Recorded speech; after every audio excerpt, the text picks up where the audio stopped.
Hello, my brothers and sisters. It's Corey Dickerson, also known as Flex618. First, let me thank everyone that has been sending the photos, that have sent the information that I need to kind of get in front of this. I've had concerned parents, I have concerned citizens that have sent me the pictures, that have sent me the proof, that have sent me the things that are going on with these threats towards our school district. I'm not coming just as a community leader today. I stand before you today as a concerned parent and a member of this community. I want to speak to all of the issues that affect all of our children and safety at Cahokia School District. Just recently, I received school threats that have shaken us up as parents.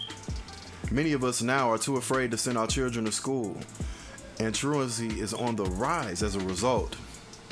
This morning, I personally reached out to key officials, including the mayor's office, the superintendent, the principal of Cahokia High School, and Cahokia School board members, and law enforcement. Yet, despite my efforts, I have not received direct communication from any of them.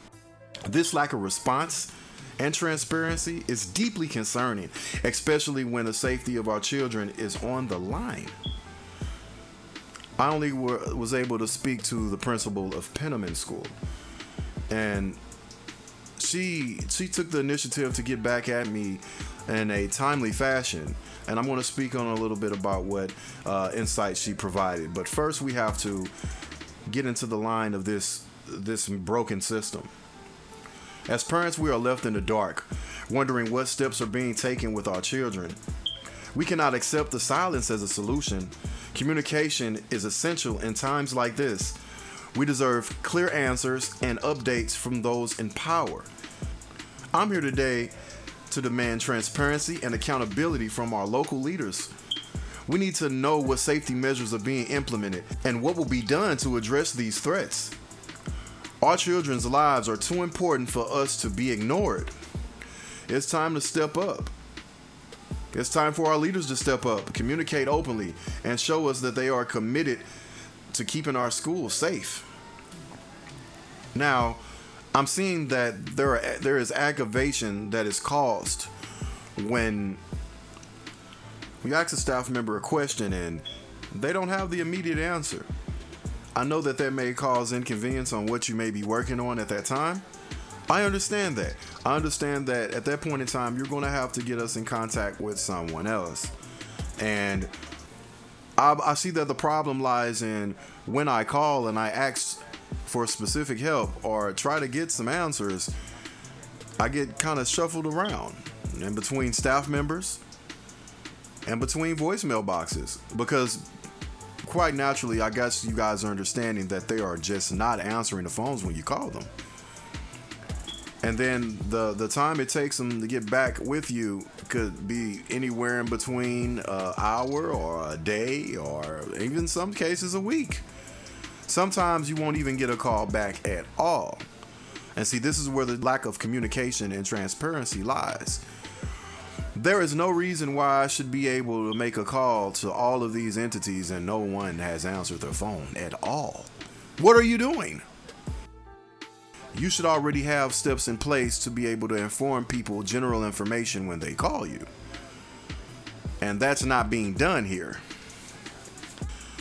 And quite honestly, the solutions may not be there yet. They may be working it out. But however, we cannot remain silent while we figure it out. You have to give us what the immediate action plan is. We need to know what to expect.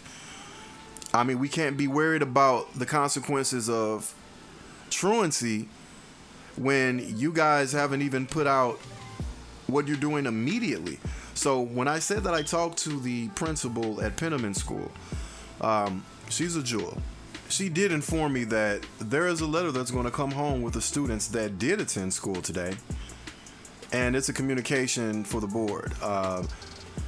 They're going to be disclosing the information about how all law enforcement are going to come together, like the city police, the state police, the FBI. They're going to give us some guidelines and instruction on what they're going to be doing moving forward. I think right now that the plan is just not together. And with that plan not being together, there's an awkward silence in between. And my problem is, during this awkward silence in between, we need immediate answers. We need to know what you're doing. We need to know what you're working on.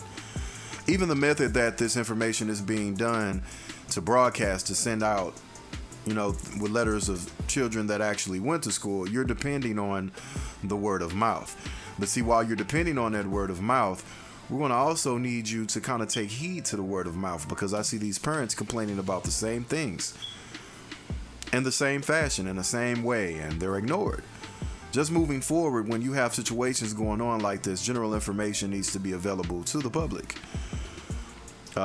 Hiding and tucking your tail until you get an answer isn't going to be the way. That's not going to find us a solution. That's not going to give us an answer to a problem. So I urge you, moving forward, we need better communication, and we also need transparency. I'm urging everyone to start getting involved. We need to start hitting up City Hall. We need to organize. We need to come together. There are things that we can do. We need a board meeting. We need a board meeting with truancy. We need a meeting that talks about the expectations of truancy in times like this. Understand your implementation on trying to make sure that students are coming to school, because quite naturally they need it. The test scores show it. But at the same time, you got to be realistic, and you got to humanize things instead of looking at a systematic point of view every time something comes up. That's not going to cause a solution for anyone. But I'm not going to hold you guys too long today. I just wanted to put something on your minds. Moving forward, remember, stay together, stay strong, and together we are strong. Thank you.